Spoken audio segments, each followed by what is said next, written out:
Hey there, how you doing? Good. Apologies for everything. I was having some tech issues. Oh, no worries. Can you enable screen sharing, please? Yeah. Thank you very much.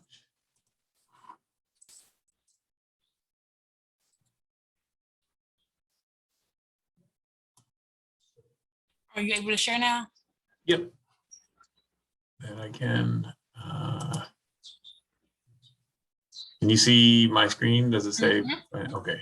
Is that the only thing you can see? I'm using two monitors, so this is the first time Yeah. I've done it. Okay, Yeah. That is the awesome. only thing I'm seeing. Honestly, team monitors are always the best way to go, to be honest with you. It's a whole different lifestyle. Like I'm adjusting to it. It's weird. But yeah, thank you. Um, I'm excited about today. Let me know when like you want to should I maybe wait a couple. Good afternoon, everyone.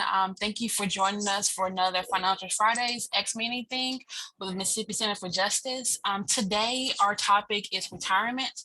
The first few minutes, we're going to be discussing our last month's topic, which was credit, and then we're going to dive into retirement, some of the questions that certain individual has sent over regarding our topic, and then we'll close it off with some space for any additional questions too. But I'm going to pass it over to Max, who's going to be leading our conversation for today. Great. Well, thank you very much, and good morning, almost good afternoon to folks. I'm excited to jump into today's topic on retirement. But before we do that, let's go ahead and go over the credit review. These, again, if you, as you're watching today, if there are issues or topics, things that I talk about that you want to learn more about or hear about next week, or sorry, next month, just let us know and we will address them at the beginning of next month's slideshow. So these are a couple questions that we received. So the importance of credit: how can someone rebuild their credit after it's been damaged by a loved one? So, that goes, I would say, back into the general idea of rebuilding credit can be useful, always making on-time payments, working off those debts as soon as possible. And then when you get to a point where you're actually able to start building credit again, or using credit cards, again, taking out one card, not using it a whole lot, but always paying off the balance, never paying the monthly minimum. Those are going to be some really important ways to rebuild that credit. Student loans impact your credit scores in a general sense. They count as and I'm talking about public, government student loans, not private student loans. Private student loans are treated just as any other type of private loan that you have, so they'll impact your credit score that way. Public student loans are still viewed and part of your as part of your credit portfolio, but when you go to apply for a home, for example, or a car, oftentimes the individual bank that's reviewing your credit report will see those as being different, and will oftentimes not count them against you. And then what are the factors that impact a credit score? Those are things like delinquency. So, being late repeatedly on payments, as well as instances of collections. If you've actually ever had to pay, or if you ever actually have had to have payments, monthly payments go into being sent to a collections agency against you. And then also just there are some things like a history of having a credit card generally. So if you've never had a credit card, or if you've never taken out a loan or a mortgage or anything like that, then you won't have any history of credit, and therefore your score will also be impacted by that. So jumping into retirement for today, and I will say,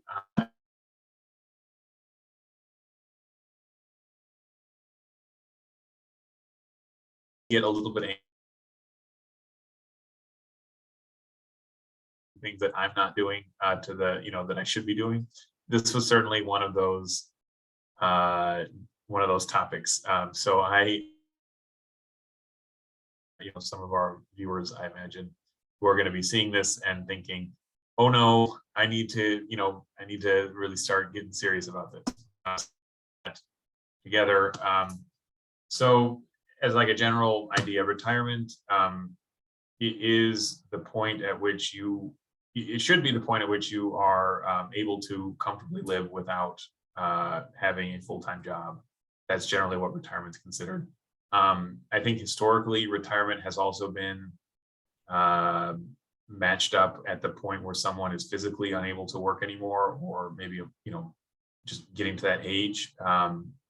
And more people are planning for retirement so that they can actually still have some years of physical ability to be able to enjoy not working, as opposed to, basically just working up until you're not able to, stopping, and then being in a state of, fragility physically at that point. So the age range now, people typically start thinking about retirement as being folks over the age of 65, although that is getting, older and older. People are starting, as we'll talk about in a second, full Social Security benefits kick in at 67 now, and you also can get incentivized through Social Security to work up until the age of 70. But we'll come back to that in a second. And the cost, that really is not a set number. That depends on your lifestyle and on a lot of things, whether or not you own your house, whether or not you still have to make payments on cars, homes, things like that. So the cost realistically is just going to go back to whatever your monthly income has been, and without the savings component, which we'll kind of get into right now. So 401k, I think, is synonymous at this point with retirement funds. When people hear 401k, I knew the word 401k before I knew what it was. I assume most people are in the same boat. So let's talk about what that is. It is a type of a retirement savings plan that is, there are different forms of it. Not everything is a 401k. It's actually named, the name itself comes from the certain part of the IRS code where that's actually found, where this law exists, because for this type of fund to exist, there had to be a special law created to allow for it, which I'll talk about in a second. But at its core, what it is, it's a way for people money now while they're working full-time to then receive that money later on in the future. And there's two general types. One is a traditional 401k. The other is something called a Roth, R-O-T-H, named after a guy named Roth. A Roth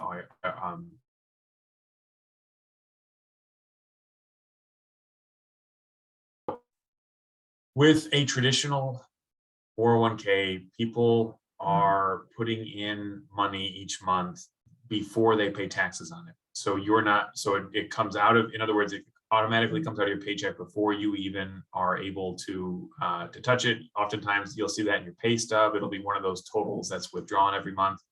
That money is not taxed, so you're not paying for that money now. It goes into an account that's supposed to be, basically not touched until you need it when you get older. And then when you start taking money out of that, you pay taxes on it. There are some other rules associated with that as far as the age at which you need to wait to start taking money out versus, penalties and things like that.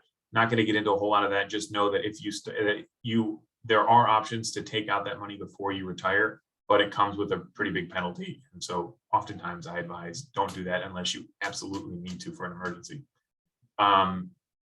So again, traditional means you're not paying taxes on that money now. You pay taxes on it later. A Roth IRA, on the other hand, you do the hard work now to make your life easier in the future. So you pay taxes on that money now. You still don't touch it. It goes into your 401k account. But then when you take that money out in 40 years or however many years, you don't have to pay taxes on it. It's free money, essentially, it's coming out. And there are some more restrictions with that as far as higher penalties for taking that money out over the in the interim before you are at retirement age. So whenever you set up one of these 401ks, and typically you're able to do that through your employer, which I'll talk about in a second. Everybody here, that's going to be the city of Jackson. But I imagine there's going to be someone that would be able to talk with you about what if there is this option. And it might not be a 401k. I remember when I worked for Sunflower County public schools up in the Delta, it was like a 401F or something like that. I mean, it's basically the same type of a thing, but it's just a different part of the tax code. So it's not called 401K, it's called 401 something else, because it was a government, Sunflower County Public Schools was part of the, Mississippi state government. And so it was part of PERS, PERS, retirement savings, which I still need, I will say, and this was one of the things last night when I was preparing for this that was making me really anxious, was I realized I still need to transfer my money from my PERS account into my new 401k account that I have with my new job. And it's not even a new job. I've been here for like 3 years, so it's just me being lazy at this point. And then I'll also mention at the last set that the CARES Act, so basically COVID, as has been the case with a lot of things, the early withdrawal. So what I had just said a moment ago about how if you take money out of these accounts early and you get penalized for it,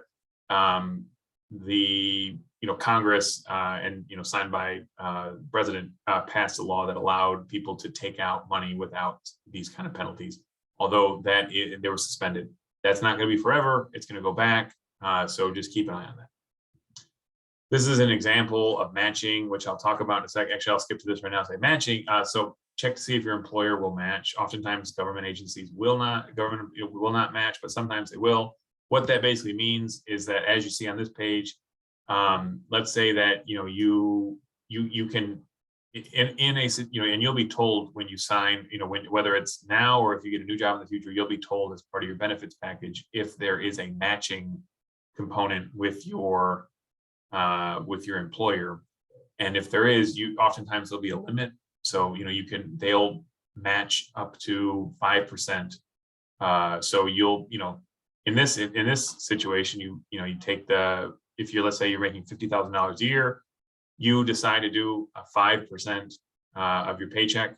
So that means that you're actually putting in $2,500 each year, and that maybe the employer is going to match only 50% of that. So that means then that your employer puts in this additional money, $1,250, and so you're in total you're putting in $3,750.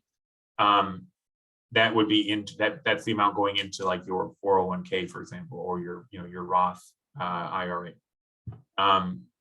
Really useful stuff. That's the sort of thing where I think a lot of people, myself included, never really think about this as being a real concrete benefit for you, because you're not actually getting this money right now. And actually, in a lot of instances, by matching, that means that you're not seeing this money right now. So it feels like, why would you do that? Because you're taking away money from your paycheck, and I mean, yeah, what's the point of it? But as you see here, that can each year that really adds up. Plus, you can get interest on it.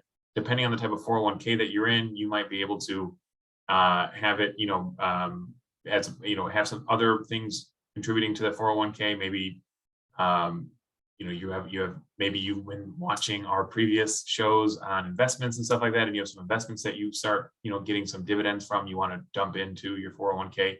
So it really is, think about it as a piggy bank, and the matching is just another source of revenue to go in there. Match. Planning. So again, just like you're planning now for the future. Big thing that you can do is to pay off your debt. I say that I think in every instance possible, to pay off your debt now if you're able to. I mean, that really is the difference. You can't earn and save money if you still have debt that you're paying off. That means all that you're earning or saving is actually just going down the toilet, because you're paying fees, you're paying interests. My grandma hates it when I use that reference. She's like 94 years old. She hates it when I talk about toilets. So it's disgusting, but it's the truth. You're just paying money on the interest at that point. So pay off your debt as soon as possible. I believe it should be a review for some folks as part of from the investments and savings Financial Fridays, but try to follow a 50-30-20 model where you use 50% of your monthly income to pay for fixed expenses, things like rent, housing, utilities, phone bills, stuff like that. 30% for flexible spending. Maybe that's going to be, eating at a restaurant, going out to a movie, something like that. And then 20% would be your retirement fund. So trying to store away as much of that as possible into whatever kind of retirement fund you have. I know Social Security is another big thing that people oftentimes have questions about when it comes to their planning. And so let's talk about what this is. So Social Security is almost, I think it's like 90 years old, the program itself now. We've had our first several generations of people, retire and receive Social Security. It's also something I'll say that, I remember hearing especially during, George W. Bush, which was a long time ago, it was 2000 to 2008, talking about, we need to privatize Social Security and all this stuff. It's not privatized. It's still pretty much the same Social Security that it's always been. And so let's talk about what that is. So you have to actually become eligible to get Social Security. Not everybody can get it. The way that you become eligible at a minimum is having paid 40 credits. And it's possible to get 4 credits a year. So in other words, it would be 10, the minimum is 10 full years of working with at least $6,000 each year. So $6,000 income to get the 4 credits that year. To get 1 credit for the year, you make $1,500. So that's how you actually can qualify for it. And in addition to that, you need to be 67 years old to actually start getting money out. Although I'll talk about in a second, you can take out money early, but you can start doing retirement early, but you get penalized for it. You don't get your full payments. Social Security really is intended, though, as a way for you to maximize your payouts. So it's not, and it makes sense. It's not set up in such a way for you to do the bare minimum to then get the most out of it. In other words, the way that you get the most out of Social Security is by putting the most into it. And the way that you put the most into it is by earning the most possible. And by that, I mean that they actually base your monthly payments on your 35 years of highest earnings. I think actually back my dad was a nurse for pretty much his whole life, registered nurse, worked in a hospital until I think he was like 60 or 62, and then got a job working as a manager at the hospital, where he was making, a little bit more money that year than those years than he had previously. And he actually, he got past the age of 67. He wanted to keep working longer than what he actually needed to for retirement, because he wanted to raise the level of the average of his highest earnings to benefit the overall amount of money that he would get paid out by Social Security. And that's a real thing. People do that. I mean, if you are someone who, as more and more people are now, who are reaching your peak salary, maybe when you're, 55 or 60, it doesn't, if you're still in, good enough condition, and if the work's not miserable, it might be useful to work a couple extra years so that you can get some higher earnings for those years, because those higher earnings are, again, going to give you more money each month. Down there, you'll see for 2022, the maximum amount that someone can get is $3,345. That's for someone at full retirement age, that's 67 years old. But again, the government will incentivize you staying longer at your job, which is why you get paid more. It's about $800 more, about $750 more if you retire at the age of 70, for example, because then you get about $4,200. And then additionally, you can retire early, 62, for example, but you end up making considerably less money, about $1,000 less money a month. As I said on the previous slide, your monthly Social Security benefit gets bigger the longer you wait, up until the age of 70. So again, if you're in good health, you have a good job, and it's not miserable going to work. If you want to keep working until you're 70, it's only going to help you. And then the last thing I'll say on Social Security is that people can actually take your monthly payments on your behalf. That can be either a spouse survivors. I mean, if someone passed away, either the living spouse or children under the age of 18, or if they've been or if your child was disabled before the age of 22, they can also then receive payment at that point. I wanted to leave, I think I may have left actually a little bit too much time for questions this time. I'm so sorry. This might be one of our shorter programs. But I'm curious if anybody has any. I mean, we've got a very generous amount of time to talk about this. So please, if you have questions, I would love to talk with you. Awesome. Thank you so much, Max. There was one question that came through earlier. You were talking about transferring your money from one retirement account to another because of your switching jobs. Like, is it a hard kind of situation, or like what's involved within that? It is, as most things are, with banks and lending institutions, or not lending institutions, banks and financial institutions. It's a matter of filling out a form, depending. So PERS, I happen to know the PERS retirement fund system. They require you just to fill out a form where you include your new fund where you want the money sent, and then they do that for you. But I would say the first step for anybody is to just call them their current bank. Actually, you want to call both. Call the current one to get, to see how it's possible. But let me strike all of that. I'm going to start over again. Oh my goodness. Call the one that you actually want to keep. Call that. Make sure that you have your account number, their official name, everything that you're going to need to tell the old guys. And then call the old guys that have your money from before. In my situation, that would be the PERS people. And then you would fill out whatever form you need to fill out, and then provide them with your account number and where to send that money. And is there a time limit for you to be able to call any of your old jobs to get that done? I'm not aware of a time limit. From my understanding, that is yours. I mean, that's your. I mean, the money that's in that retirement account is yours. I mean, it's your property at that point. So there's not. It's not like you lose it if you don't use it. Yeah, gotcha. Because I've seen some articles about how a lot of people tend to forget about their retirement benefits from their old jobs. So that's interesting. Pretty cool. That's exactly, yeah. I think the real reason why people lose it is because they forget about it, and then at that point. And the other thing too is some of this stuff is so. I mean, I think I have like $4,000 in my PERS account, which again, if I were to actually take that money out to use it right now, I would be taxed at such a high rate that I think I would end up with maybe $2,500 of it or something. I mean, that's just a guess.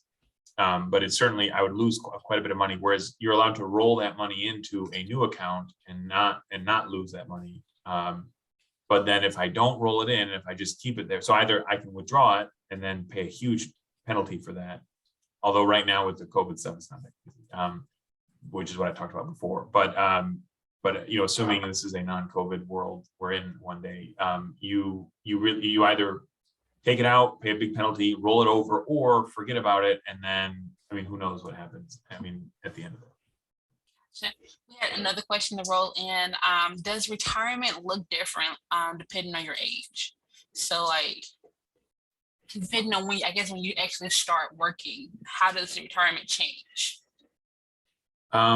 So a couple of factors really play into how retirement can look depending on age, both age of when you start working and age of when you retire. So the age when you start working, that just impacts that, that determines your eligibility for retiring early. So, 35, it takes your 35 highest years of work, and so if you start working at a really young age, and maybe you don't start with maybe you start at maybe you graduate from high school and you get a job immediately and you start working at that point, and you have to work your way up the chain, and so your starting salary might be lower than someone who came in at a different role or different position, but might have been older themselves because they would have gone to school or had other things going on, life experiences.